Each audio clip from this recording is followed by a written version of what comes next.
This is Steve Fowkes welcoming you to Part 3. Here we will present a one-page map of the Alzheimer's process and the first domino in the Alzheimer's cascade. But before that, give me a minute to develop one point. Given the popular belief that a diagnosis of Alzheimer's disease is tantamount to a death sentence, a death of the self if not of the body, the reversibility of Alzheimer's disease may be difficult to accept. Why isn't this front-page news, you might ask? There are two answers to this question, one flattering and one not. First, the researchers at the University of Kentucky and the University of Calgary who cracked the Alzheimer's code were dentistry scientists, not Alzheimer's researchers. And so the breakthrough came through the back door.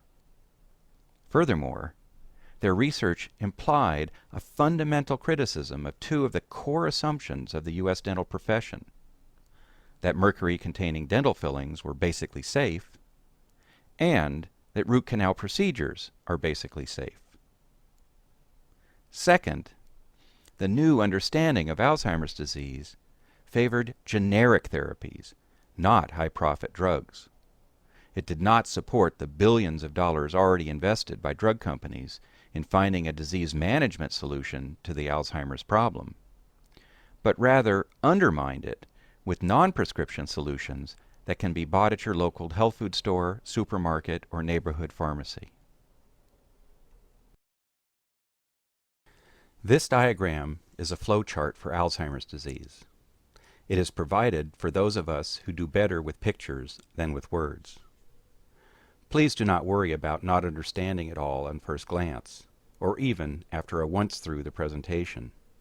It has all the core elements and systems in one chart, so it has to be complicated. But we will talk about each section of the diagram in turn, so that by the end of the presentation you should understand most of it. To help orient you, the diagram is color-coded, with the energy system in the center in yellow, like sunlight, to indicate power or energy. Feeding it from above is the circulatory system, in red, the color of blood, with glucose, oxygen, and fat-derived ketone fuels as the energy inputs delivered by blood. The energy system output is ATP, GTP, and NADH, where ATP and GTP are still in yellow, and NADH, as the most powerful reducing agent, is icy blue, which is a cold color to indicate antioxidant power. So the cold antioxidants protect against the hot free radicals that are an automatic consequence of the energy production process. The magenta to violet color tones indicate Alzheimer's associated phenomena, with the earlier stages being vivid magenta and the latter stages being more muted violet. Although most of the Alzheimer's elements are grouped on the right side, they flow from the extreme left of the diagram via a magenta dashed line, from where mercury, the brightest magenta, is in a dynamic balance with the antioxidant glutathione. Glutathione is the principal antioxidant of the cell and is responsible for detoxifying mercury.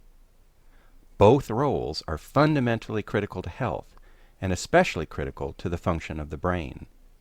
And it is the loss of glutathione dominance over mercury that tips the balance and initiates Alzheimer's pathologies.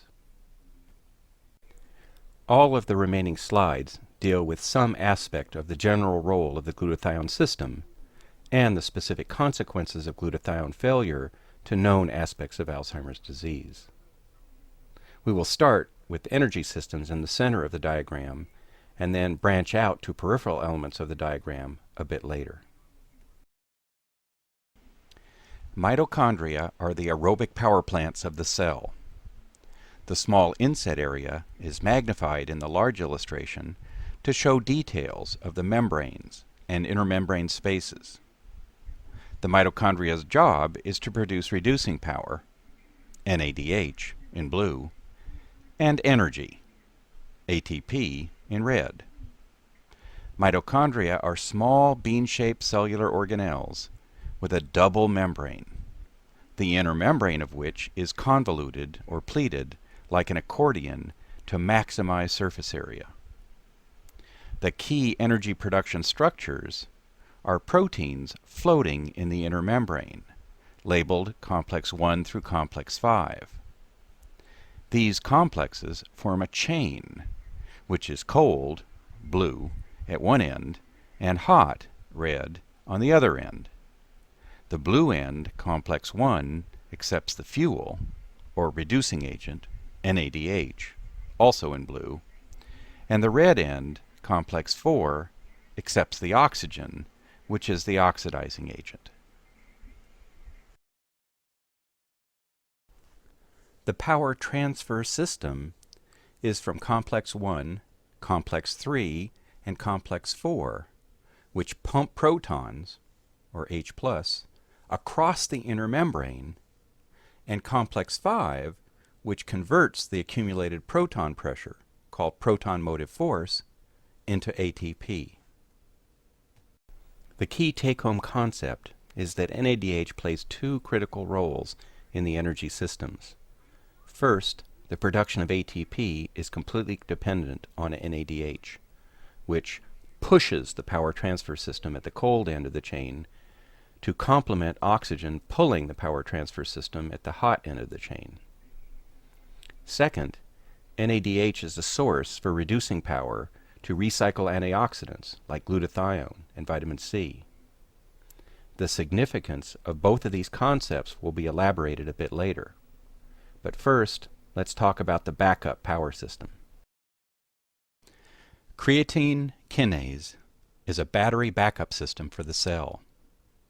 It is a sulfhydryl enzyme, meaning that it has an SH group at its active site, just like glutathione does. So it has the same affinity for mercury that glutathione does, but there's thousands of times more glutathione around to protect the creatine kinase from mercury inhibition. Creatine phosphate is the storage form for the backup energy. Creatine kinase converts ATP to creatine phosphate when ATP is plentiful, which is shown by the blue arrows. And it runs backwards to convert creatine phosphate back into ATP when ATP is scarce, as shown by the white arrows. This extends the cell's energy reserves from a couple of seconds to many seconds. Creatine kinase is known to be inhibited by mercury, and it is 95% inhibited in Alzheimer's disease. This catastrophic failure of the energy backup system contributes to memory impairment, cognitive dysfunction, and a serious loss of physical stamina. Deficiencies of ATP adversely affect the activity of enzymes. This has inhibiting effects on protein synthesis, neurotransmitter synthesis, steroid synthesis, maintenance of electrical potentials in neurons, and a whole host of other health-related processes. ATP shortages also decrease the availability of GTP, an ATP cousin that assembles and maintains the tubulin infrastructure of brain neurons that facilitates materiel transport down neural axons and dendrites. Now let's move up from the yellow energy systems to the red circulatory system.